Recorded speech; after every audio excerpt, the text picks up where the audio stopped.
Hi again, everyone. I'm olliemathews. This is Societal Narcissism. This video is sponsored by contribution from Simon. Simon gave a sponsored contribution, but I'm out of sponsored stories, so I'm going to use it for this. More estranged parents, and this one's short, but she is all over TikTok. But this story in particular just tells you everything you need to know about these people. Hey everyone. This morning I was rereading the email sent to me by my youngest. And the sad music overlay, it's pathetic. Son, full of accusations and realizations that he's made that he's never talked to me about before. Full of accusations, which you're not going to tell us what they are. Realization, he never said anything before because you already know what it is. Including, going no contact and a threat, very threatening no contact, that if I ever were to attempt to reach out to him, he would never speak to me again. And if I were to continue to quote unquote harass his father and his stepmother via doing TikToks, he would never speak to me again. But yet, here she goes right back on TikTok, because she can't stop herself. And again, it's a free country. You can do what it's supposed to be. You can do whatever you want to do. But then don't complain. He's telling you if you keep making TikToks about this, nothing will ever change. But no, she goes because she can't stop looking for her boomer supply. But one of the things that he said in the email stood out to me because many of you have heard one of the parts of the statement. And he said, being a parent is a privilege and not a right. And being a grandparent is a privilege and not a right. Yes. And yeah, it's a privilege. It is a privilege, not a right. Because every organism on this planet can have sex and reproduce. It doesn't make you a mother. It doesn't make you a father.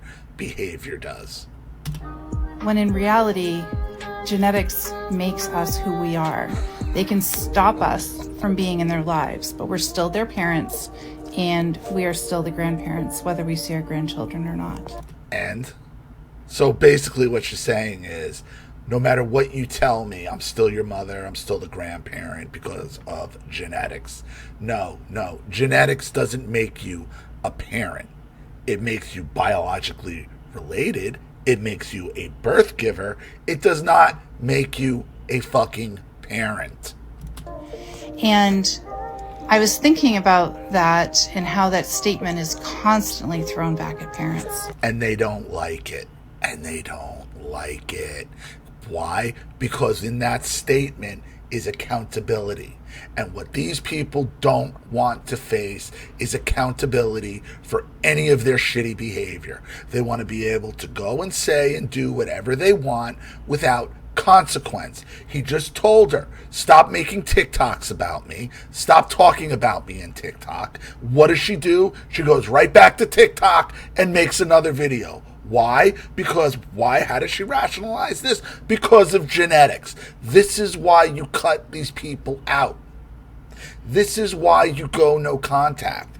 This is why you don't send them any letters, because they're just going to take that letter, try to dissect it, and look for a reason to violate your boundaries, which this woman can't stop doing. And the reality is, the same can be true in reverse. Here comes the veiled threat. Here comes the veiled threat. Which is having an involved parent in your life that helps out, gives loans. These boomers, they go right to the money thing. They go right. If they wanted your loans, they wanted your money, they wouldn't have cut you out in the first place. But these boomers who have money think that that's going to save them, that their money means anything to us. Your money means dog shit to us. It means dog shit. If it didn't, we wouldn't have cut you out in the first place. We don't want your money. We don't want your wills. We don't want your inheritance, because we understand the strings that come along with it. She thinks she's entitled to this because she has money. He just told her, stop fucking making TikToks about us. She won't. She won't. Get you back on your feet when you're above 18 years old and have graduated from high school. That's a privilege, not a right. Who's asking you for money? They cut you out. These are what ifs. What ifs? Having a parent co-sign loans when you're 18 and above is a privilege and not a right. Having a parent offer to help with childcare so that you can work and not pay for childcare, that's a privilege and not a right. But they didn't ask. You're offering. Again, they don't want you around their children. Why? Because you're going to pull the same bullshit that got you no contact with them with the grandchildren, and they don't want it. You think she thinks she's threatening her children with something. She's not. She thinks she's threatening her youngest son with something. He's not. He doesn't want her money. She's not co-signing loans. It's what if. Well, what if something goes wrong? What if you need a loan? What if you need to get on your feet? I have all this money. You don't want to cut yourself off from that. It's sick. It's sick. You're better off homeless on the street than having to deal with this with strings attached to it. Having a parent help fill in the budget gaps with some grocery shopping or buying some clothes for your children when things are really tight in your young couple's budget, that's a privilege and that's not a right. Having the parent come and save the day when everything goes wrong. Is that what's happening in this? No.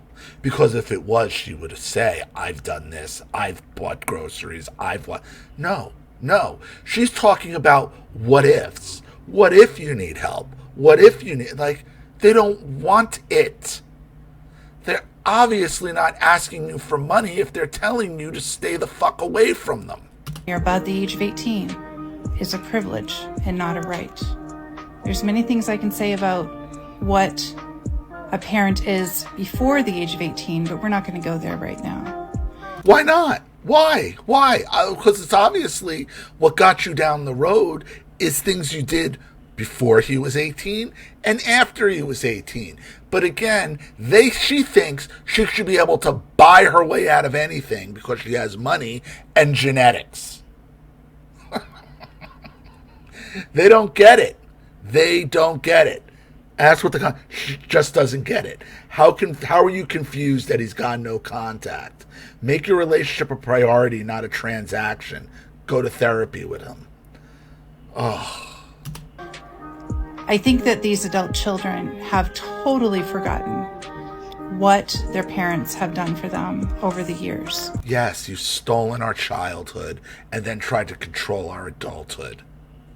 These estranged parents refuse to accept accountability for anything they've done. They think they can buy their way out of this shit because they think their money makes them better than you. And so I'm just going to remind adult children everywhere that having a parent who is alive and well and wants to be a part of your life and your children's lives, that's a privilege and not a right. It's not something granted to everybody. For example, I never had that. Oh, poor you. Poor you. She thinks she can just make these veiled threats. And that's supposed to get her somewhere because she has money. She's all over TikTok. This is from the channel, From Estranged to Empowered. It's not hers. This is a compilation channel of a lot of narcs. Here's the other one I wanted to play. This one. Hey everyone, I'm in my car. I was doing errands this morning, getting all kinds of groceries for this weekend. My other half is coming home and I can't wait. And part of my errands, I had to run to Target and pick up a curbside to-go order. And as I was pulling out of that line from the curbside to-go, I saw my daughter-in-law driving their vehicle. It is amazing. And I'm finding this a lot on TikTok on this channel. It's amazing how many of these estranged parents just happen to run into their children, their estranged children, their daughter-in-laws who have gotten no contact with them. It is like how does this keep happening? How does lightning keep striking the same people where you're just randomly running into these people? Bullshit. You're stalking them. Just like we saw in the last video. Like, you can't stop making TikTok videos about this, even though your children told you to fucking stop talking about them on the internet. She won't stop. So you really think that she's not going to go and stalk her daughter-in-law, stalk her sons? Of course she is. Of course she is. And then go right back to TikTok and play victim. And I didn't know if they knew my vehicle or not. And I pulled into a handicapped spot. And she pulled past me and flew out of the parking lot. So obviously she knows what my vehicle is. Because she spotted you. God, they all think they're so slick. They all think they're smarter than their children that have gone no contact. And they think that they can either bully or harass or confront their way out of this. And they want nothing to do with her. They want nothing to do with her other than get as far away as fast as possible. And it's not registering with her. Why? Because she has money. And she thinks that means something. It doesn't. And it doesn't register with her. I have not spoken to her in a year and a half. In that year and a half, I have sent her, through my son, one very extensive apology Word document where I apologized for everything I thought I possibly could have done wrong and told her everything that I wish I had done better. Everything I thought I did wrong. And again, this first comment, if an apology is very extensive, it's likely an excuse, not an apology. And that is so dead on. So dead on. She knows why her children don't talk to her. It's obvious from the last video. She knows why they're not talking to her and they don't want her around. Yet, she thinks she's going to write this extensive apology. What? I'm not sure. I think. No, you wrote her an excuse letter. You wrote her a gaslighting letter, which gets you nowhere, which gets you deeper down, deeper in the shit house.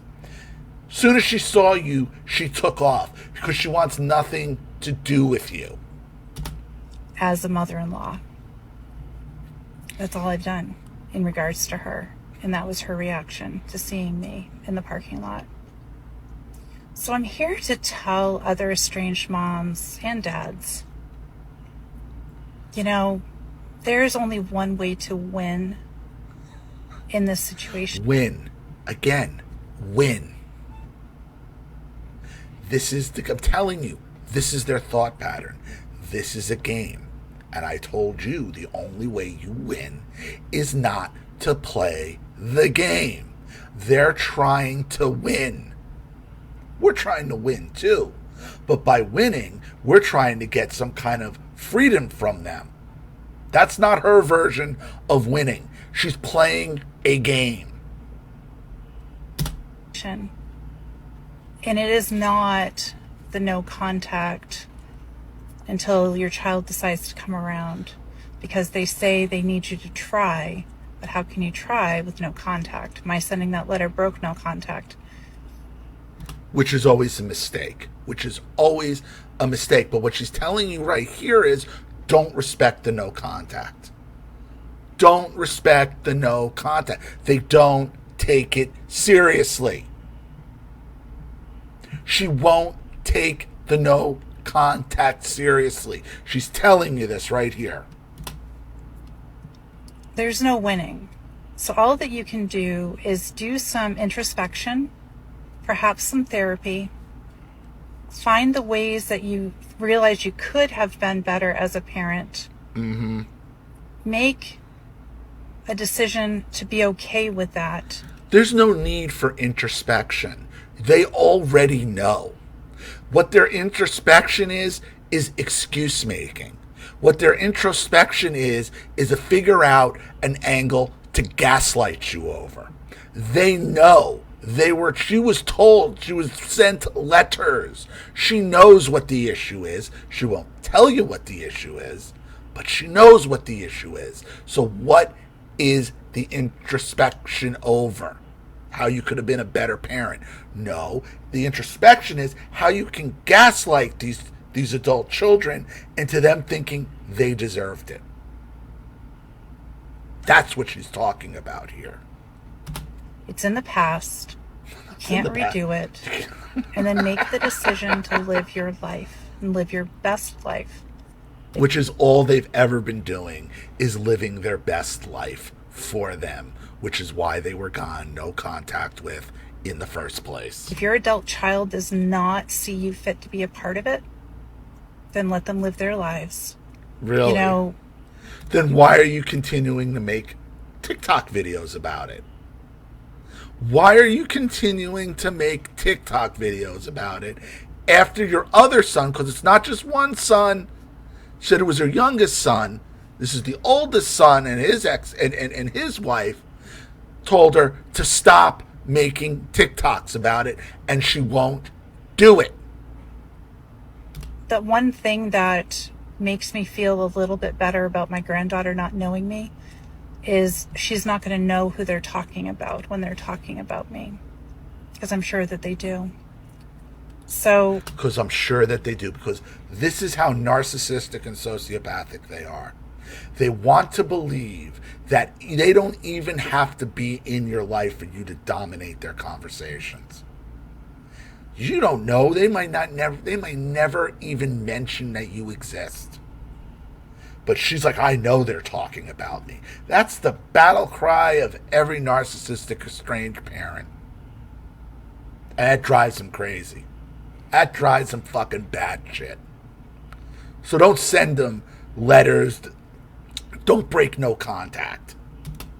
Seriously, there's no winning at this no contact insanity. There's no winning. Insanity, a year and a half, again. And that was her reaction to me in the parking lot. So just like a year and a half, it's supposed to, like, they think that they're gonna, like, there's some kind of clock here.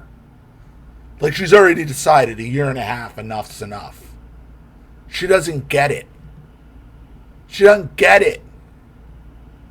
She thinks she can gaslight her way out of this without taking any real responsibility. She thinks she can just disregard what her other son plainly told her.